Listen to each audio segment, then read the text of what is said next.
I'm Des the Reason. And I'm Lena Reed. And this is Boss Code TV. There we go. So you'll be on in 2 weeks. 2 weeks. Hey guys, we're here with Boss Code TV and we have Stephan C. Baity with us. That's gonna give us a little bit of insight on what he has going on. Finally get to meet you. Absolutely. Been watching you online. You're from the hometown. Absolutely. You know, it was a pleasure that we were able to connect. I reached out to you to ask if you can be in the magazine cover.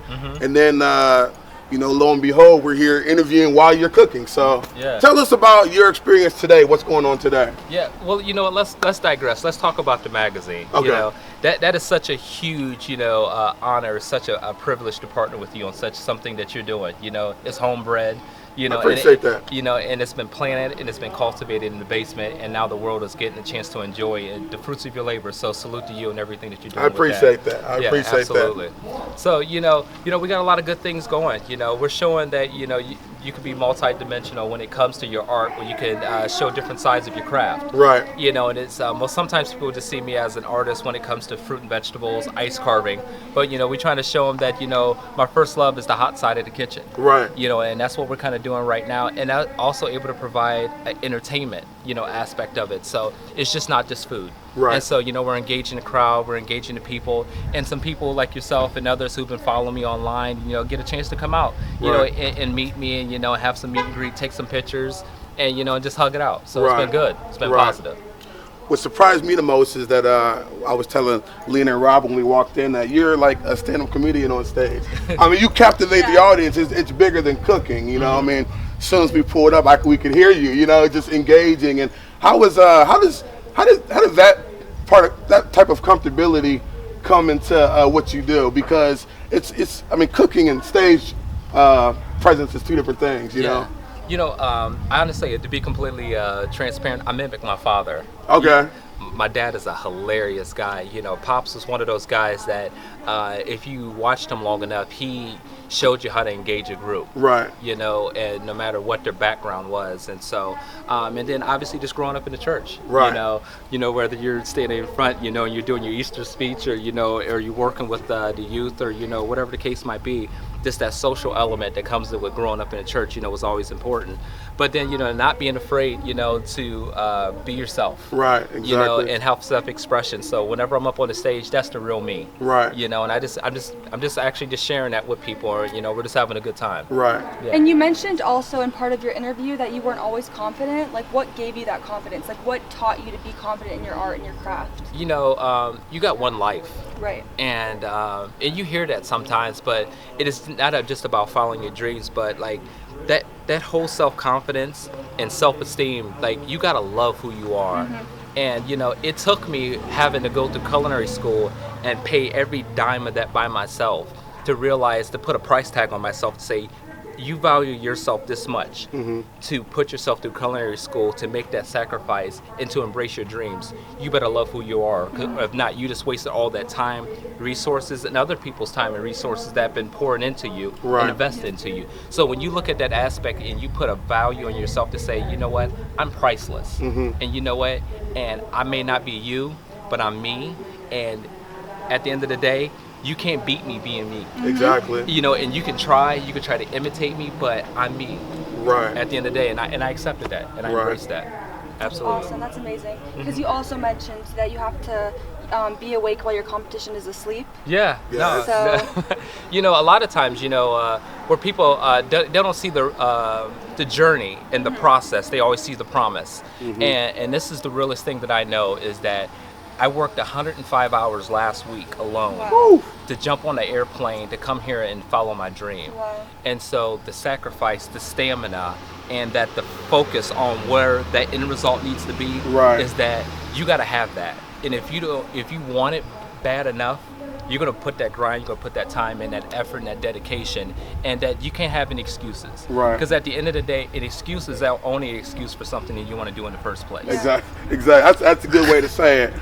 Speaking of your dream, you won Culinary Chef of the Year. Correct. From the American Culinary Federation. Yes. Tell us a little bit about that.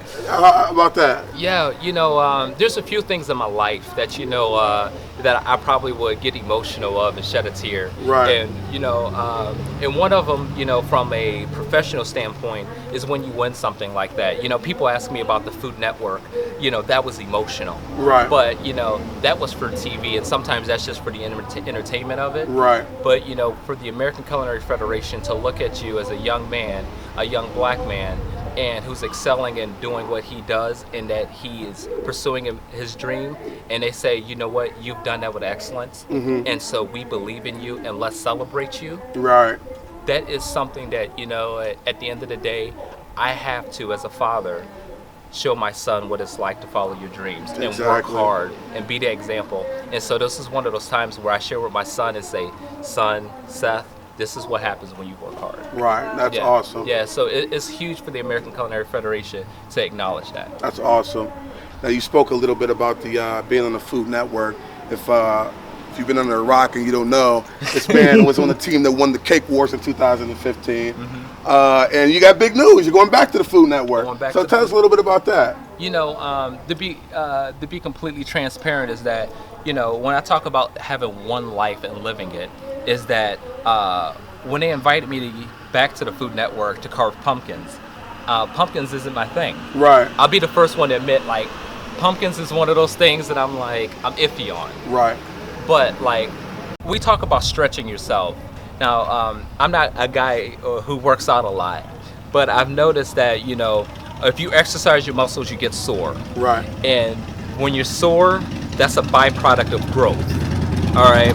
So I found out if I'm gonna exercise my craft and I'm gonna stretch myself, I'm gonna have to make myself uncomfortable. Right. And so if I want to grow muscle in my culinary, form, is that I got to get sore. I got to do some culinary push-ups.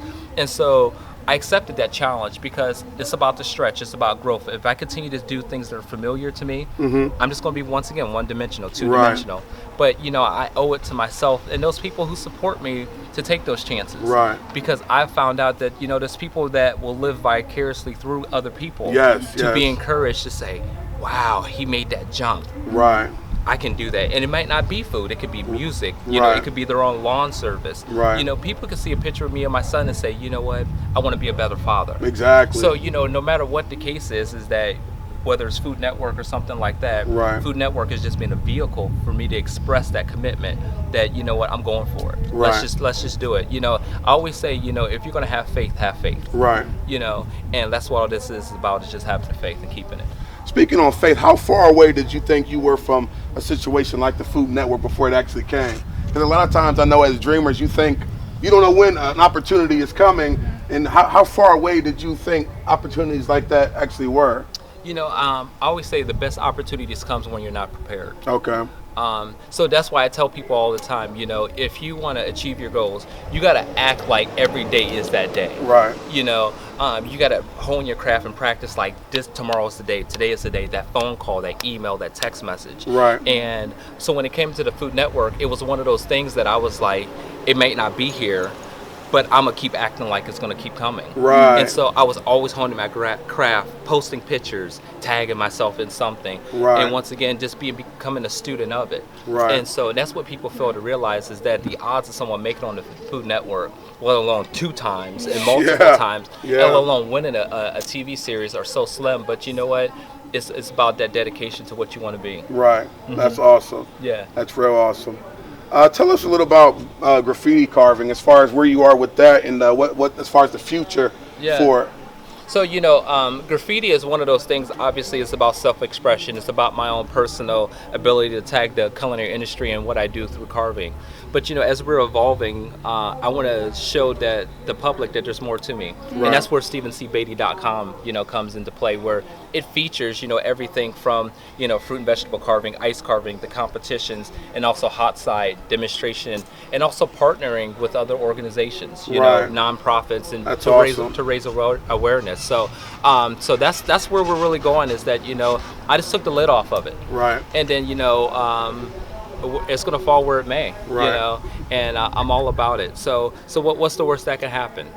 And you also mentioned that in the name graffiti, you didn't originally want to put your name in it because of humility, but now you realize that people fall in love with the art Yeah, or not the art, but the person. correct. So that's kind of why you wanted to add your name to it. Yeah, it's funny, like a day like today, and you look out and you have a almost packed house Yeah. doing a demonstration, Yeah, and that's awesome. and people they enjoy you, listening to you. They want to know who is that person. And then Right. they come to find out that you have a personality, and Right. it is not just food. That wow, he's a real person. He Right. has kids and he has this and he has a career, and wow, but he's cool. He's Right. down to earth.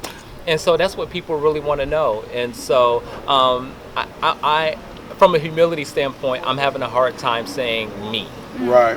Where you got to keep the faith, you got to trust in Christ, and and you got to acknowledge those who have helped you along the way. But at the end of the day, I got to realize I am a vessel. Yes. Absolutely. Yeah. Absolutely. Now, as far as the Food Network, what dates and times can we see you Yeah. on there? So October 2nd is the airing. Okay. 10 o'clock right after was it Halloween Wars kicks Okay, off. nice. A ton of my friends, that's the cool thing about this industry is that a lot of my friends are going to be on the first show, and a lot of my friends are going to be on the second. Oh, that's awesome. But hopefully, we're going to use it as a vessel to encourage, Right. other, whether it's minorities or just youth in general, that hey, let's go for it, let's follow Right. your dreams, Sink or swim. sink or Yeah, swim. yeah. Yeah. Awesome. Yeah, I'm enjoying the journey, to be honest. Right. And to be completely honest, I'm not rich. I don't have Right. a lot of money, but you know what? I want to look back and say, you know what? I did everything I wanted to do. Right. And I didn't do it for money. Yeah. Right. I didn't sell my soul For the love Yeah. of it. Yeah. If you can do what you love for a living, that's to me above riches. That's what because you success go to is. work every day doing what you're passionate about. Mm-hmm. What's some last things that you want to maybe address to the public or people should know about you in closing? Yeah. I think at the end of the day is that don't believe all the hype. You can't lose your identity. I see so many people who are they're just untouchable now. Right. Once again, you can't call them, you can't text them. They have an aura about them. Right. They have an odor about them that they change. They're different. And they're not different, and they change for all the right reasons. Right. And so, I think sometimes is that you got to separate yourself from bad people. Don't get me wrong. Right. But you can't always forget the people who helped you along the way. Yes, those conversations that helped you along the way and those times. Absolutely. And you got to give back. And you don't give back just due to your own personal gain. You got to give back for the right reason. Right. And so I always say, if I had a prayer, is that I always ask for God to give me the power of influence rather than God to give me riches. Right. Because if your riches run out, your influence runs out. But if Right. God gives you a heart for people and you're able to influence lives through your life, then you know what, that's indispensable. Right. That's not going anywhere. Right. And so you got to remember that. Always have a heart for people. Right. I always say God's people are hard-headed, but they're still God's people. Right. And we're not always going to make the right decisions. A young lady is going to have a baby while she's still in high school. Right. A man might get kicked out, or whatever. He might fall off the football team or whatever. He might, get injured or whatever. But you know what? You still got to love people. Right. And Absolutely. you got to love them for who they are, not for what they are. Right. And that you can't never forget people are people, and you still got to love them. Right. Yeah. There you have it, everybody. He's not just a culinary chef, but he's a very inspirational individual, and that's why we're doing the interview with Boss Code. That's why he's on the cover. He's put in a lot of work over the years. I followed him on Instagram and looked at all his different designs and just his success, and we're pleased to have him. Where can we find you online? Yeah, definitely. So anything Stephan C. Baity, whether Okay. it's Instagram, whether it's Twitter, whether it's Facebook, whatever the case might be, if you can't find it anywhere, just go on stephancbaity.com, click on the link so you can see everything that's going on. All right. Awesome. Thank you. Until next time, stay motivated.